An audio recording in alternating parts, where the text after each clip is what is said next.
bin Angela Schlösser, Kölner Stadtführerin. Ich begrüße Sie hier aus der Kölner Altstadt vom Ostermannplatz. Hier wurde früher der Karneval eröffnet. Was wäre der ohne Musik?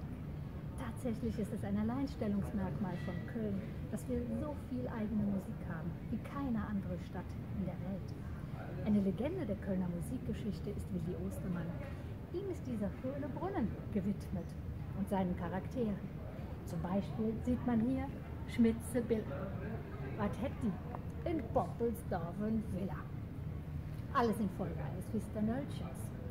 Da hätt dat Schmitze Bill in Poppelsdorfen Villa. Dat Bill ist feine Russ, et hätt a Hus.